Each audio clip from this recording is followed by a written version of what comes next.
ഓം ശ്രീ സായിരാം. ഒരിക്കൽ സ്വാമിയുടെ നിർദ്ദേശപ്രകാരം പ്രൊഫസർ അനിൽകുമാർ ബാങ്കോക്കിലേക്ക് യാത്രയായി. പക്ഷേ അവിടെ വിമാനം ഇറങ്ങുമ്പോൾ അദ്ദേഹത്തിന് വിസ കൈവശം ഉണ്ടായിരുന്നില്ല. അവിടെ ആരെയും പരിചയവുമില്ല. മുൻകൂട്ടി നിശ്ചയിക്കാത്ത പരിപാടി ആയതുകൊണ്ടാണ് വിസ തരപ്പെടുത്തുവാൻ കഴിയാതിരുന്നത്. അടുത്ത വിമാനത്തിൽ ഇനി മടങ്ങിയല്ലാതെ വേറൊരു വഴിയുമില്ല എന്ന് അദ്ദേഹത്തിന് മനസ്സിലായി. അപ്പോഴാണ് കറുത്ത സൂട്ട് ധരിച്ച ഒരു വ്യക്തി അദ്ദേഹത്തിൻ്റെ നേർക്ക് വന്നതും പ്രൊഫസറോട് അദ്ദേഹം ചോദിച്ചു, താങ്കൾ പ്രശാന്തി നിലത്തിൽ നിന്നും വന്നതല്ലേ? എന്താണ് പ്രശ്നം?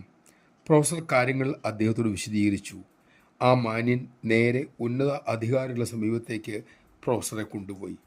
ഏതാനും മണിക്കൂറുകൾക്കകം രേഖകളെല്ലാം ശരിയാക്കി. മാത്രമല്ല, ആ മാന്യൻ്റെ വേണ്ടപ്പെട്ടയാൾ എന്ന നിലയിൽ വലിയ പരിഗണനയും പ്രൊഫസർക്ക് ലഭിച്ചു. അനിൽകുമാർ സർ ആ മാന്യനെ പരിചയപ്പെട്ടു. അദ്ദേഹം പറഞ്ഞു, ഞാനാണ് ജുംസായി. പലവട്ടം പുട്ടപ്പുറത്തിൽ വന്നിട്ടുണ്ട്. താങ്കളെ അവിടെ കണ്ടിട്ടുമുണ്ട്. ജുംസായി അവിടുത്തെ നിയമസഭാ അംഗമാണെന്നും ഉന്നത ശാസ്ത്രജ്ഞനുമാണെന്നും അതിലുപരി സായി ഭക്തനാണെന്നും പ്രൊഫസർ സംസാരത്തിൽ നിന്നും മനസ്സിലാക്കി. മറ്റൊന്നുകൂടി പ്രൊഫസർ തിരിച്ചറിഞ്ഞു. ഭഗവാൻ ഒന്ന് കൽപ്പിച്ചാൽ അതേക്കുറിച്ച് വിശകലനം ചെയ്യാതെ ഉടൻ അനുസരിക്കുക. കാര്യങ്ങൾ എത്ര പ്രതികൂലമെന്ന് തോന്നിയാലും സ്വാമി അതെല്ലാം വിദഗ്ധമായി തന്നെ കൈകാര്യം ചെയ്യും.